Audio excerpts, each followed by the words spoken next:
Well, hello everyone, and welcome back to Fair Life with Andrew McKee. It's Monday evening again, and glad to have you back, and hope you had a great last week. Especially considering that in my area it wasn't pouring down rain like it had been for the previous several weeks, so that's always nice. And hey, Drew and Kathy and Jan, great to see you. It is June the 14th, so um, a fun time. Now, I had an interesting time this last week, or last weekend, really. On Saturday, I did a show locally at a brewery in East Austin with some people from Sherwood. It was sort of a last minute thing for me, but I jumped in and played with Merlin, the guy who plays Merlin at Sherwood, and some of his crew, and also people like Dulcimer the Fairy who came out and joined, and had a great time playing the afternoon at the brewery on Saturday. So I played a couple of sets with Merlin and a lot of fun. It's always great to play music again, and I always appreciate that. So good stuff. Yeah, so that was fun. I don't know if some of you saw me posting that. No, hey Damaris, and oh, good, Alicia came on too. And yes, and Alicia is right. Please remember to share the video with all your friends on Facebook if you can. We always appreciate it. Uh, but yeah, totally. And do I know about his name? What about his name? That's a little vague. I'm not quite sure what Drew's asking on that, so I'm gonna need you to be a little more specific on that question. About uh, oh, and Alacia had a bluegrass festival. Always a good thing. Always a good thing. And that's one of the best things about summer. A lot of great festivals and good stuff. So a lot of fun there. Definitely a lot of fun. Oh, right. Oh, Merlin's name. Okay, okay. I'm always hesitant to tell what people's real names are when they have a character as well, because it's um, yeah, that's sort of the whole that's sort of the whole thing. Some people are kind of weird about putting them together online, so I've kind of avoided that.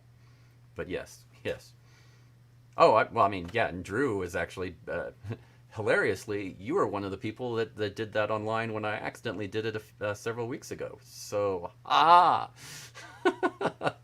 I don't think he really is, though. I don't think Merlin really worries about that too much.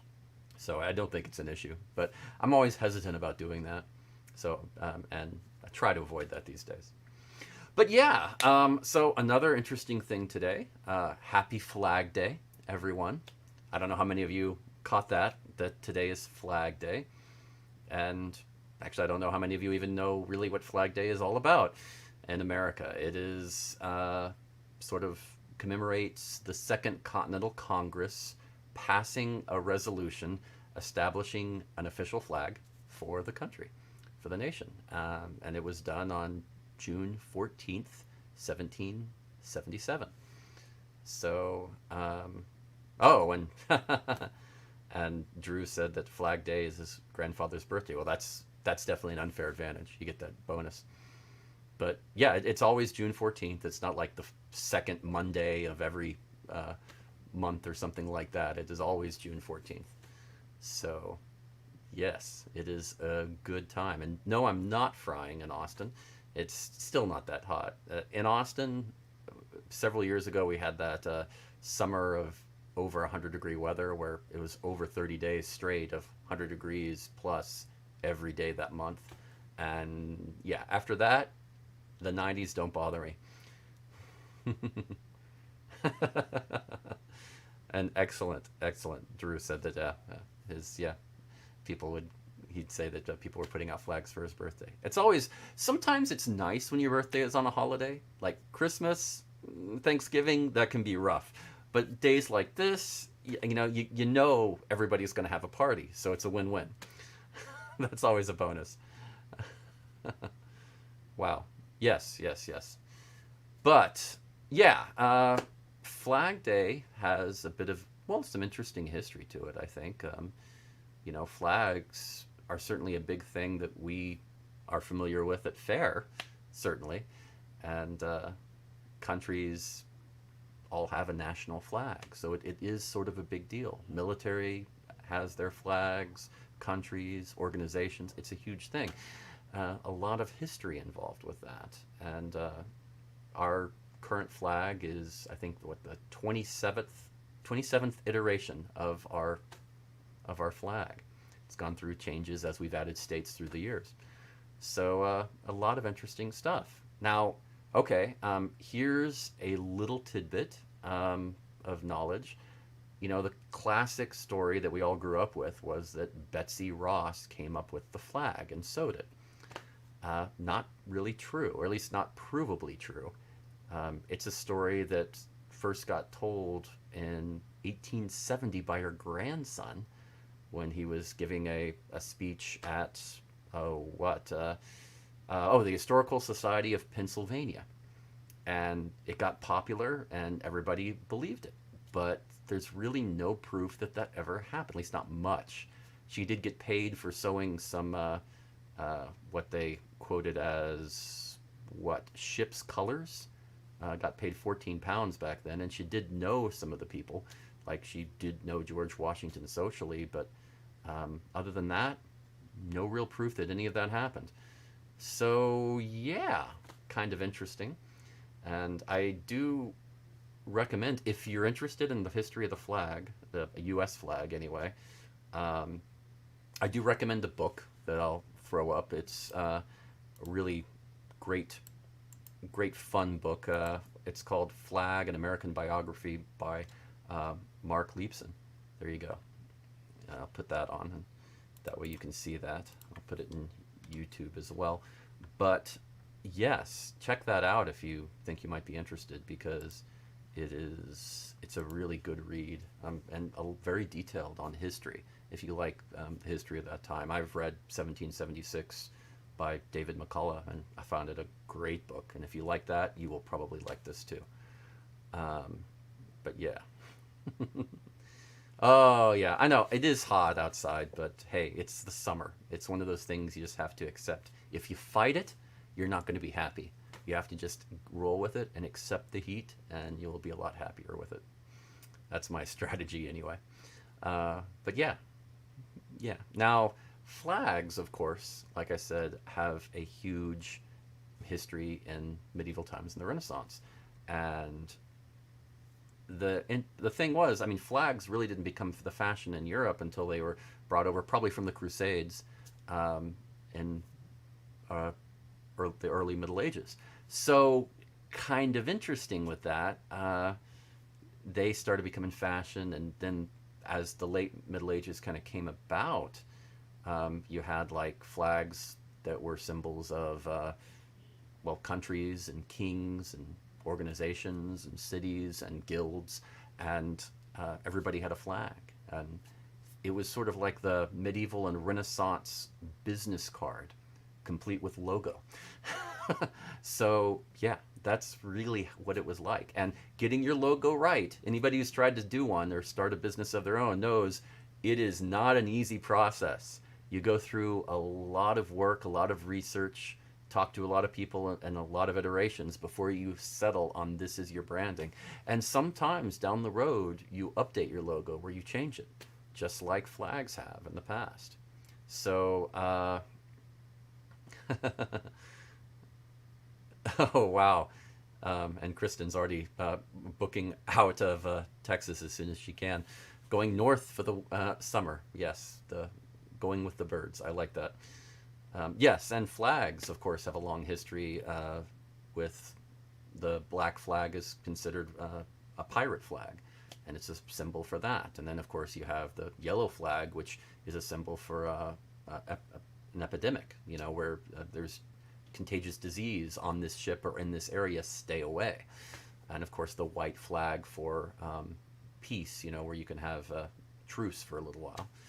So, very important symbols. And yes, flags have been very important, and they're very cool.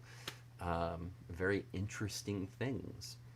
So, something to think about and something to enjoy because, yeah, definitely some cool stuff with flags, and you'll see them throughout throughout history and throughout Ren fairs. With thanks to heraldry, which came out in the Middle Ages, you know, everybody had a flag. Well, not everybody, but everybody important had a flag, and if you didn't, then you weren't that important. So a little history there. So yeah, you're wondering how I was going to tie all this into Ren fairs, right? Haha, I gotcha. Always important. So a lot of fun there. Now, the good stuff is, and an interesting thing about Colorado, Kristen. Yeah, they just started selling tickets today for the Colorado Fair, which starts at the beginning of July. So yeah, if you're thinking about going up north for that, you can start buying tickets today, as of 10 a.m. this morning, anyway. Um, oh, right. And the Eddie Izzard bit about do you have a flag? Yes, check that out online. I'm sure it's up on YouTube if you want to take a look for that. Um, yes, always a good plan. Always a good plan. So yes, do take a look at Colorado. That'll be coming up in July. As of now, we really don't have much in the way of fairs, at least large fairs. A lot of them are the smaller fairs that are going on now, and I kind of talked about that the last couple of weekends. The last couple of weeks on Fairlife, that yeah, we're going to be hitting some smaller fairs in the summer that try to separate themselves from the large fairs in their region, and it's a good time for that. And small fairs can be great, so definitely check some of them out. Um, and yeah, Kristen is confirming she's going to go to the Colorado Ren Fair. Excellent. I think you're going to like it. It's a fun, it's a fun place. Yeah. So as far as fairs coming up, let's go ahead and talk about that real quick. Let me see. I think I can bring that up. Here we go. A nice map. Woohoo! It's mostly the same with a few changes from last week. Some of the larger fairs like Georgia have ceased and are done. So a few changes, a few changes. We do have the same from last week as in the Robin Hood's Fair in Harrington, Connecticut, and the Kentucky Highland Renaissance Festival in Eminence, Kentucky, still going on, and the West Virginia Renaissance Festival in Lewisburg, West Virginia, and White Hart Renaissance Fair in Hartfield, Missouri, still going on. But there's a new one, the in Missouri, the Lost Spanish Treasure Hunt and Fair. So that's in Fordland, Missouri. So something to check out. And then there's the Silver Sage Renaissance Festival in Garden City, Kansas. So that's just started. And then still going on in Texas is the Texas Viking Festival out in Page, Texas. And also you'll notice that Michigan is now up there. The McDudley's Midsummer Fest in Kalamazoo, Michigan. Yeah. Now, I'm just going to say I like that one just because Kalamazoo is such an excellent word to say out loud. Everybody all together now. Kalamazoo. Fun, right? Yes. Always. I love great city names that are just fun to say. Um, oh, and I'm looking on YouTube, and Andrew Benson says that he's in Colorado for a few weeks, but he leaves the day before Colorado Ren Fair opens. Sorry, man. That's never fun. I mean, sometimes that's the luck of the draw. Uh, yes, hopefully next time. And Damaris busts in with Kalamazoo. Isn't it great? Isn't it a great word? It's right up there with Passamaquoddy. It's a fun word. It is a fun word to say. So enjoy that.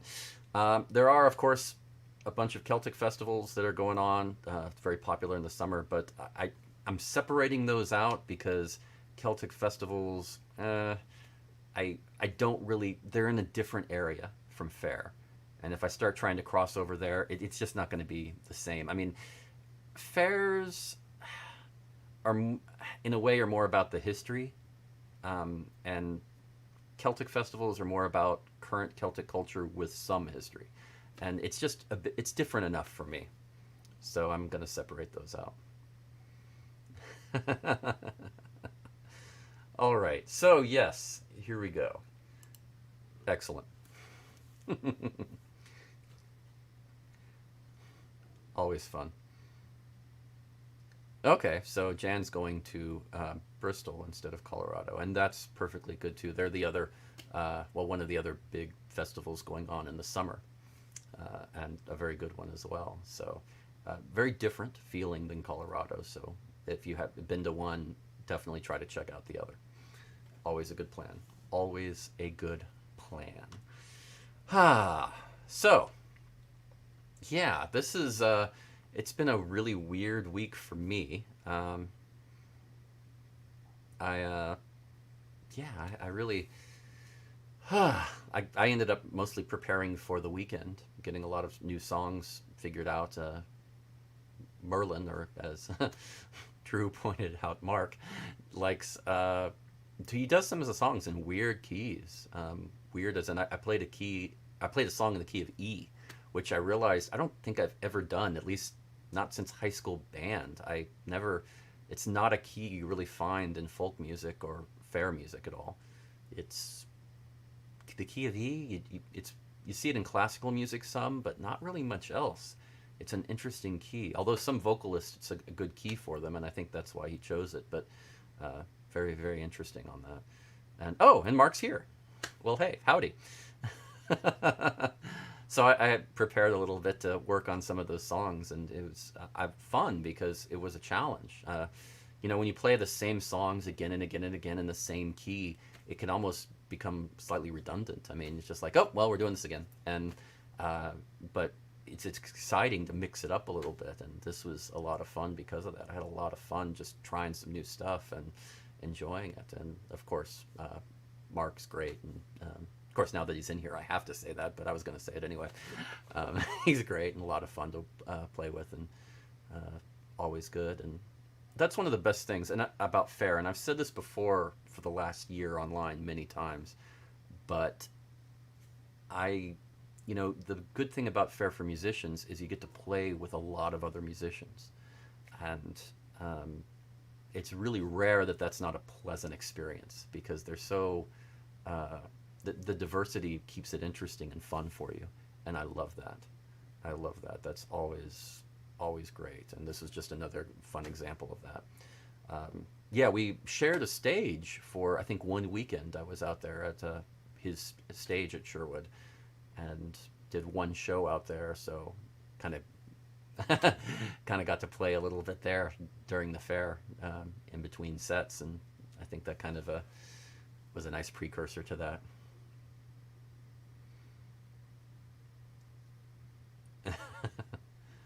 Ah, yes, yes. And it's always interesting because voices are so different. When there's songs that you're singing, it is different keys are so different. Like, for instance, there are some tunes that people sing all the time in this key, and for me, it's murder because I'm a baritone who pretends to be a tenor sometimes. So I'll change keys sometimes. I'll go from like a G to a D or something, and mix it up a bit, or even a C to try to change it so that it's not that crazy for me. But it just depends on the tune and the melody. It's You're not going to find that this key works for you in every single melody that you sing. It doesn't matter. And sometimes it's a factor of playing because you'll hit a key where if it goes so low in that key that on the recorder, for instance, you're going below where you can play. So you have to take it up an octave, and then everything you're playing is really high pitched, which might not work as well for the song and the arrangement with who you're playing with. So it's always interesting. It's always interesting. And yeah, that's one of the best things about music, having a good time and trying out different things. And yeah, had a great time with Mark, and it was a lot of fun. And not too hot. I know everybody's like, no, as hot as no. It's all relative, and I managed to do a fair many years ago in Oklahoma in the middle of July that was like 113 in the shade for 2 weekends, and it was, yeah, after that I haven't really been to a fair that I thought was overly hot. It helps when you make that comparison. um, Yes, and Mark's right. There are not just that it's a key for health of the company that works better with his voice, but there's always different arrangements. It's not just the key, but it's the arrangement that might fit a different key.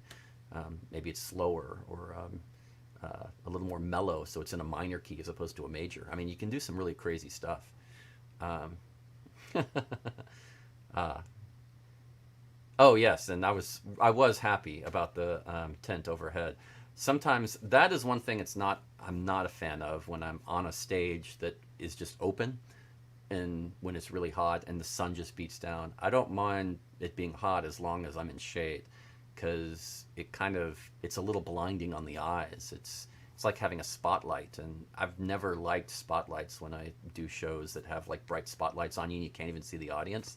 I like seeing the audience. I'm weird as a performer because some performers they want to not see the audience because it's too intimidating. I'm the opposite. If I don't see them, I feel like I'm not really doing my job right. It just feels wrong. It feels really wrong. Yeah, I think Owen did write one of those verses, Mark, for Health of the Company. Oh, you're right. Yes, Alicia, in Oklahoma, the shade is just as hot. It kind of felt that way. I'm not going to lie. That was the King Arthur Pendragon Fair, like 16, 17 years ago, something like that. It was, they moved it. They did not, then the following year, they did not have it then. They did not put it in the middle of the summer. They learned from that. It's the only time I ever had heat exhaustion after a fair. Only time in my life. But yes, it did set me up for a good realization. Even a breeze, if it's that hot, a breeze is not only going to help you so much. It's rough. But anyway, so yeah, let's jump into 7 reasons and have fun with that.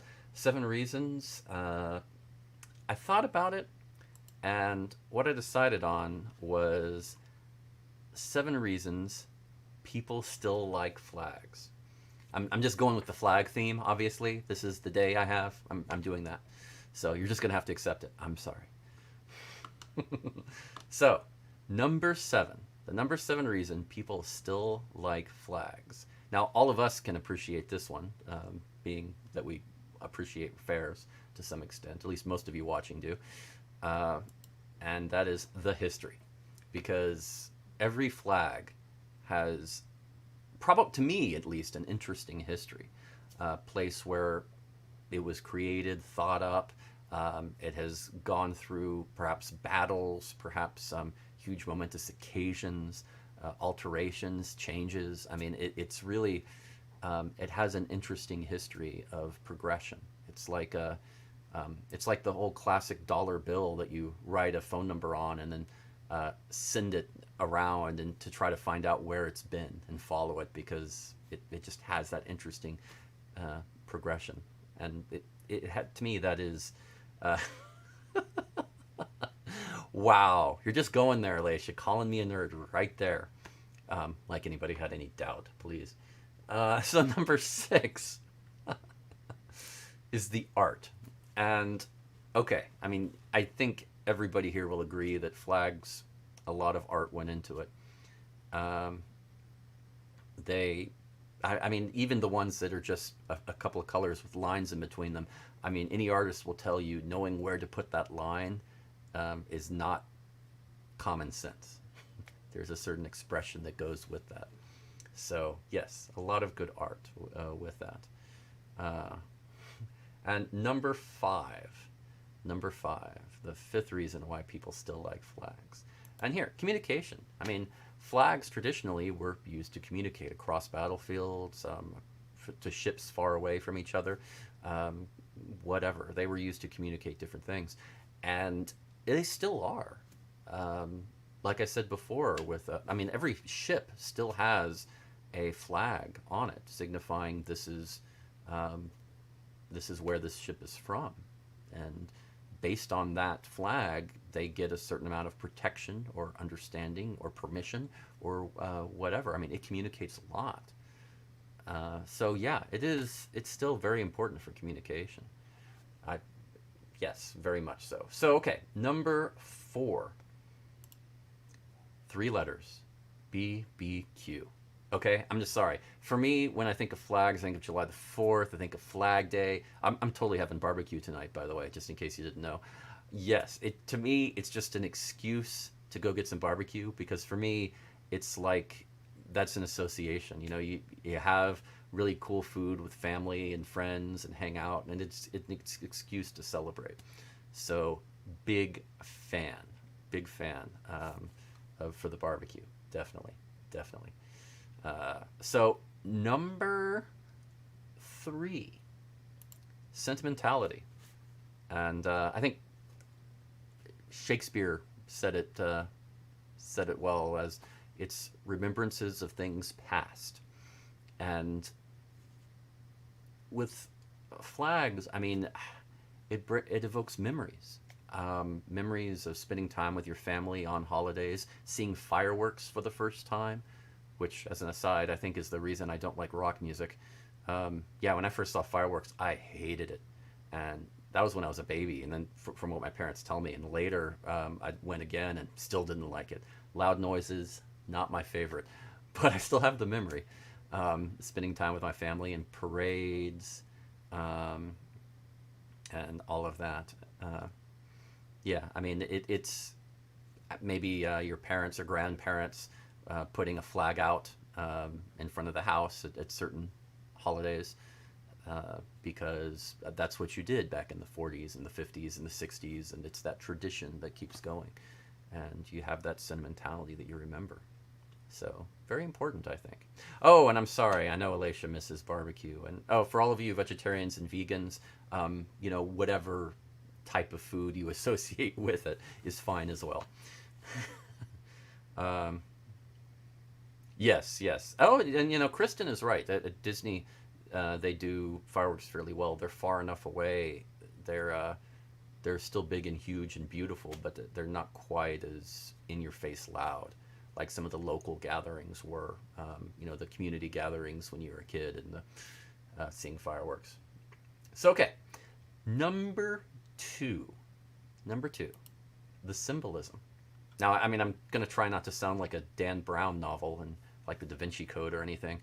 Um, yeah, the symbolism. There's a lot of symbolism in flags. You know that dates back to early times, and it is fascinating, and is something to kind of say, oh, this is what the different colors mean, and this is what this symbol means, and this is what this graphic means, and the shield and all the. I mean, this is what all that means, and it's interesting because historically, it doesn't always mean what was, but it often means what people hoped it would be, or what they wanted to people to think of them as. So it's kind of an interesting history. So it's something interesting to check out. I've always found that too. Um, yes. Oh, okay. Yeah. Loud noises. Yes.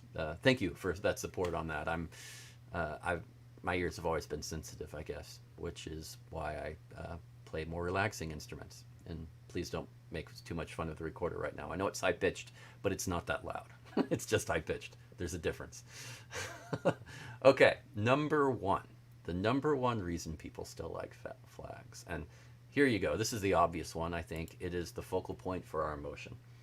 And it is just, it has become the personification of, well, let's see, our hopes, our dreams, our pride, sometimes our ideals, sometimes to a degree which seems over the top. I mean, the flag has been put on a pedestal so high that historically people have risked their lives and sometimes sacrificed their lives to try to save a flag from either falling in the hands of the enemy or even just falling on the ground. So, yeah, I mean, it's a symbol of something more important than ourselves. And whichever way you fall on that argument, you know, I'm not going to get in that debate because the how important flags are has been sort of a hot topic in the last several decades. Going to avoid that, but yes, yes, it is. It is a huge deal. I mean, I think as far as focal point for emotion, I mean, I think of like there's this song from the Civil War called um, "Rally Round the Flag," um, also called "Battle Cry of Freedom." You might know it from that. And in the late 1800s, one of the most popular patriotic songs, easily. Um, it was pretty much reused by every campaign and political presidential campaign and other campaigns too, from the Civil War on for a few decades. Pretty crazy. So really popular, and the whole concept is rally round the flag. I mean, it's that's the chorus. You know, rally round the flag, boys. Rally once again, shouting the battle cry of freedom, and that's sort of the thing. I mean, people think about the flag as a huge focal point for everything that they stand for. It's kind of a big deal. And right, yes, there was a bit. Mark's asking about the Bucky's hat routine that Archimedes. Um, yes, the owl in the show from the weekend. Yes, he did do a Bucky's hat as a symbol, and yes, that's kind of what I said. That they're kind of like logos. They kind of are, especially the medieval and Renaissance versions. They're like the logo of these different people and groups, and the flags are like the business card. It's kind of interesting that you show people. Oh, and Tanya says you're a Grand Old Flag by Cohen. Yeah, that's early 1900s, early 20th century as opposed to late 19th. But yes, Grand Old Flag by George Cohen. Um, a very, very famous song and dance man from back then who classic. So yes, another good one, a good example. So yeah, I mean, there's really the flag has always been a focal point for our emotion, and I think that's it because of tradition, because of habit, because of natural instinct. I think that's why people still like flags. So there you go. My 7 reasons. Not quite as funny as I usually do, but I tried to at least make it topical. So thank you. Oh my. So yes. Woohoo! All right. Well, yeah, I guess that is most of what I have time for today. I just really wanted to check in and say hello to everyone and wish you a happy Flag Day, and look forward to the weekend with uh, great hope for the fairs that are going on. I'm sure it won't be too hot, I hope, for them, and everybody will stay hydrated, as is important. Um, Starting next week, I'm going to add a weather forecast, at least a general one for the country to go along with a map of what's going on and around, and things to weather to watch out for the upcoming weekend. And I hope everybody had a great time. And oh, right, and Mark is right. Thanks for reminding me of that. That Sherwood Adult Summer Camp is this weekend, so something to look out for. Um,